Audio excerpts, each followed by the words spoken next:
Bonjour à tous, ici Kevin pour l'Histoire en bref.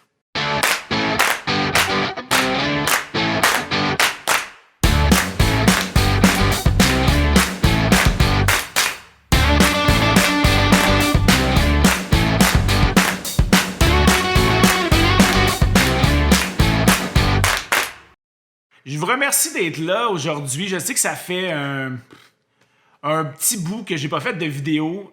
C'est pour ça qu'aujourd'hui, je suis vraiment heureux d'être là pour vous parler d'une histoire que j'ai entendue en fait en premier dans un podcast de vrais crimes, true crime qu'on appelle.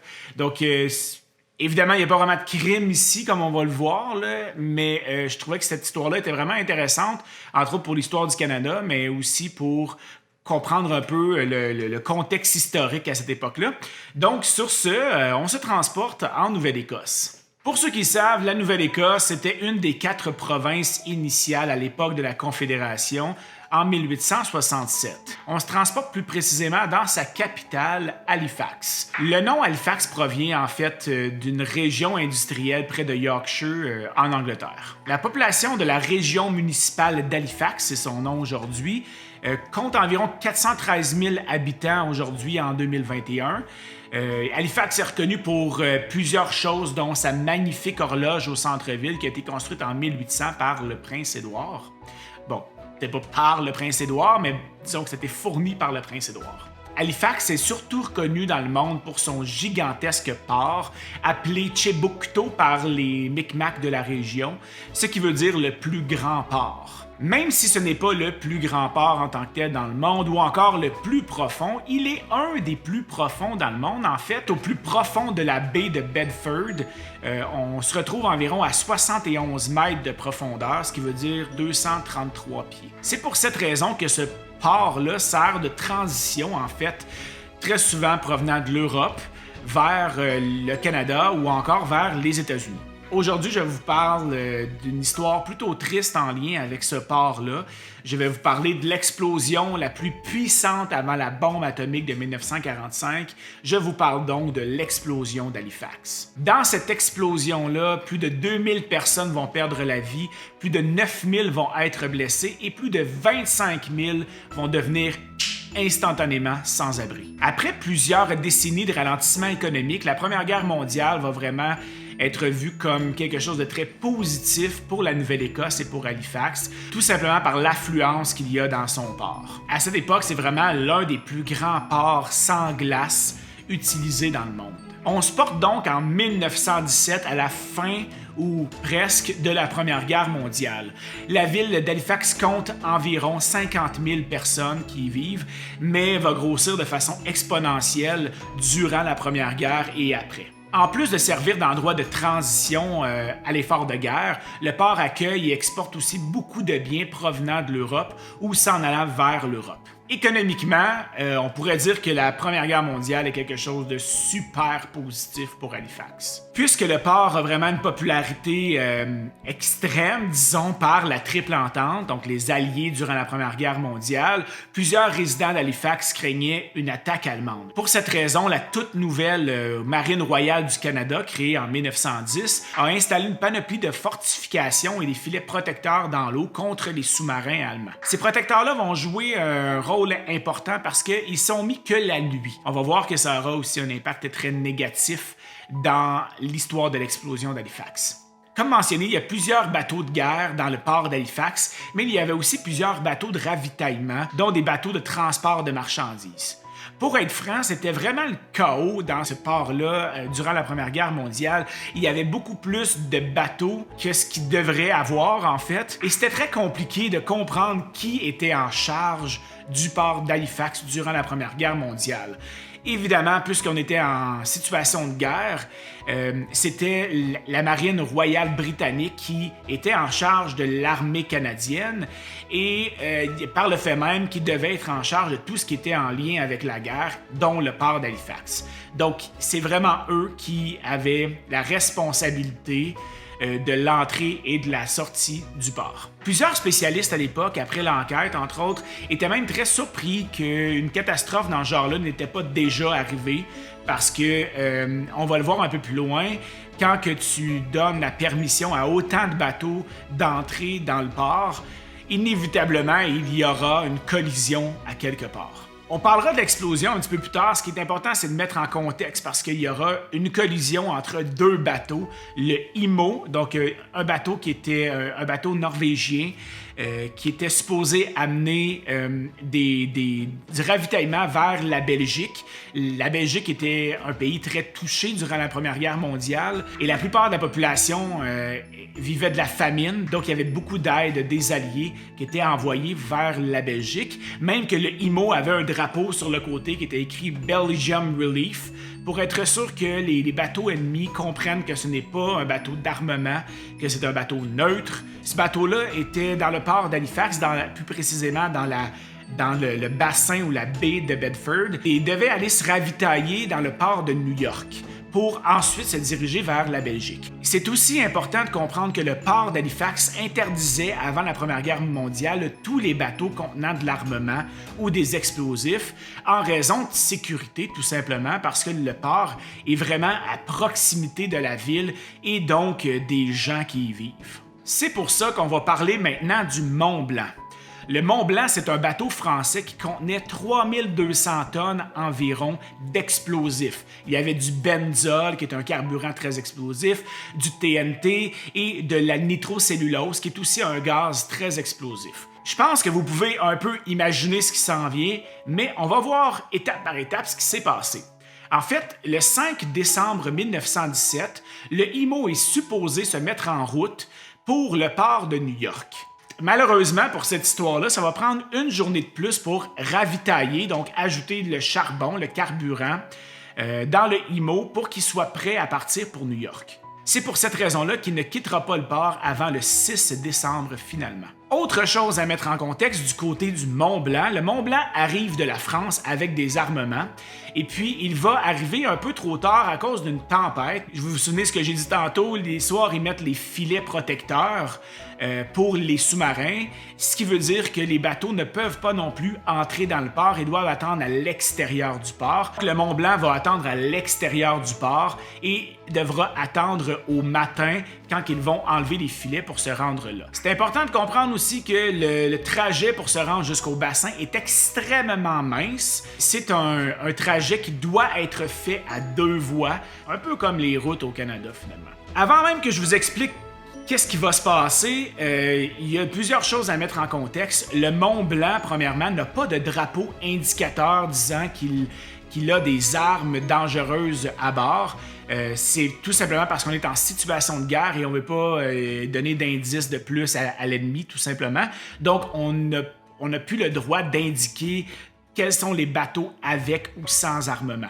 Aussi, autre chose, quand que les bateaux entrent dans le port, ce n'est pas le capitaine qui a le contrôle, mais c'est bien un pilote du port qui doit embarquer sur le bateau et c'est lui qui prend le contrôle du bateau. Tout simplement pour des questions de sécurité et parce qu'il connaît mieux le port. Mais peu importe ce qui se passe, le capitaine, à tout moment, peut reprendre le contrôle du bateau. Nous sommes le 6 décembre au matin, le Imo s'en va en direction de l'Atlantique et le Mont-Blanc s'en va en direction du bassin de Bedford. Le Imo, en route vers l'Atlantique, va croiser plusieurs bateaux avant d'arriver au Mont-Blanc. En fait, ce qui va arriver, c'est que le premier bateau qu'il va croiser, il va devoir prendre sa gauche pour éviter le bateau. Donc ça sera vraiment étrange un peu comme moment parce que évidemment il doit tenir sa droite comme tous les autres bateaux pour pouvoir traverser le Narrows. Mais là à ce moment-là il se retrouve en voie inverse. Inévitablement, ce que vous pensez qui arriva. Les deux bateaux, le Mont-Blanc et le Imo, vont être sur la même voie et vont arriver environ à Halifax en même temps. Et vont être sur la même voie et vont devoir inévitablement faire quelque chose. La première chose, c'est que le Mont-Blanc va envoyer un signal pour dire « Je suis sur ma bonne voie, c'est à toi de te tasser ». Le Imo va envoyer le même message disant « Je ne peux pas me tasser, tasse-toi ». À ce moment-là, ben là, il y a vraiment un problème de communication entre les deux bateaux. Et puis, en fin de compte, à la dernière seconde, le Mont-Blanc va prendre la direction d'Halifax, donc va tourner à sa gauche. Mais étrangement, le IMO, lui, même s'il a eu le temps de voir le IMO prendre une autre direction, va mettre les moteurs en marche arrière, ce qui va faire en sorte que le IMO va lui aussi prendre la direction de Halifax. Et c'est à ce moment-là, aux alentours de 8h45, où est-ce que le IMO va entrer en collision avec le Mont-Blanc. Il n'y aura pas une explosion instantanée. La première chose qui va arriver, c'est les barils de benzol vont couler dans l'eau et puis la friction entre les deux bateaux vont créer des étincelles qui va commencer un feu tout simplement sur l'eau et puis ensuite dans le bateau. Ça a pris environ 5 minutes avant qu'on voit les flammes sur le bateau. Et puis à ce moment-là, ça sera un contre à rebours pour savoir quand est-ce que ça va exploser. Les gens sur le Mont-Blanc sont au courant, donc ce qu'ils vont faire, c'est qu'ils vont sauter à l'eau, ils vont essayer de prévenir le plus de gens possible autour d'eux. Inévitablement, les gens, ce qu'ils voient, ce sont les flammes sur le bateau. Ils sont plutôt attirés par les étincelles, même les feux d'artifice un peu qui se passent sur le bateau présentement, ce qui fait en sorte qu'il est trop tard. Finalement, autour de 9h08, aura lieu la fameuse explosion. Tous les édifices à moins de 800 mètres seront instantanément détruits par l'explosion. Ça a anéanti complètement le quartier de Richmond d'Halifax, la communauté Micmac de Toulouse Grove et une bonne partie de Dartmouth. 1600 personnes seront instantanément tuées et 9000 seront instantanément blessées. Plus de 25 000 personnes vont se retrouver sans maison. Comme si c'était pas assez, il y aura une tempête de neige qui va faire rage en Nouvelle-Écosse et qui va nuire considérablement aux recherches de survivants et même à la recherche de biens précieux pour ceux qui avaient tout perdu. Encore aujourd'hui, l'explosion d'Halifax fut un des désastres les plus meurtriers de l'histoire du Canada. On estime les dégâts à 30 millions de dollars à l'époque, ce qui représente environ 500 millions de dollars en argent d'aujourd'hui. Plusieurs organismes et gouvernements mondiaux vont aider pour la restauration de la ville. Le comité de secours du Massachusetts en est une qui a donné 750 000 $ à la ville d'Halifax, qui équivaut à une valeur de 12 millions de dollars aujourd'hui. Pour cette raison, il y a vraiment une relation intéressante et particulière entre la Nouvelle-Écosse et l'État du Massachusetts. Tous les Noëls, la Nouvelle-Écosse envoie un arbre de Noël au Massachusetts en guide de remerciement, finalement. Maintenant que l'explosion a eu lieu, il faut trouver un coupable parce que la population veut un coupable toujours, c'est comme ça. La plupart des gens vont pointer du doigt l'équipage ou même le pilote du Mont-Blanc. Le pilote du Mont-Blanc s'appelle Francis Mackey. La raison, c'est qu'on dit qu'ils auraient dû faire beaucoup plus attention puisqu'il y avait beaucoup d'armement à bord. Ils étaient au courant de cet armement-là et que c'était leur responsabilité de faire attention. Il y aura une enquête qui se rendra même jusqu'en Cour suprême du Canada. Et il y aura un arrêt créé par la Cour suprême du Canada qui stipulera tout simplement qu'il n'y a pas en tant que tel de coupable, que c'est plutôt les deux bateaux qui sont responsables de l'explosion. On dit que c'est une panoplie de malchance et de mauvaises décisions des deux côtés qui a causé l'explosion d'Halifax. Après juste une semaine de cette explosion-là, les activités du port vont reprendre. À la fin de cette histoire-là, plusieurs questions restent encore sans réponse, on pourrait dire. La première question que je me pose, c'est pourquoi est-ce qu'un bateau comme le Mont-Blanc qui avait autant d'armes à bord, 3200 tonnes d'explosifs, pourquoi est-ce qu'ils ont reçu l'autorisation d'avancer dans le port? C'est extrêmement dangereux et c'est un manque de leadership énorme de la part de la Marine royale britannique. Autre question, autre commentaire plutôt, le pilote temporaire du Mont-Blanc, Francis Mackey, a demandé à plusieurs reprises d'avoir un accompagnement durant son trajet vers le bassin de Bedford parce que lui-même réalisait que c'était un bateau extrêmement explosif et que s'il arrivait quelque chose, ça pouvait être très dangereux. C'est pas comme si le pilote avait rien fait. Maintenant, c'est le port d'Halifax qui lui a dit non, il n'y a pas de danger, vas-y, t'as pas besoin d'être accompagné. Autre question, pourquoi est-ce que le fameux IMO n'est pas revenu du côté d'Halifax dans la bonne voie? Est-ce que vraiment il n'a eu aucune opportunité de le faire? Autre question, c'est un peu ce qui a causé cette collision-là. Pourquoi si le IMO a vu le Mont Blanc prendre une autre direction? Pourquoi est-ce qu'ils ont mis les moteurs en marche arrière quand ils auraient pu tout simplement éviter le IMO très facilement? Pourquoi est-ce que le Mont Blanc avait autant de produits dangereux en même temps sur le même bateau? Ça, c'est quelque chose qui est difficile à comprendre.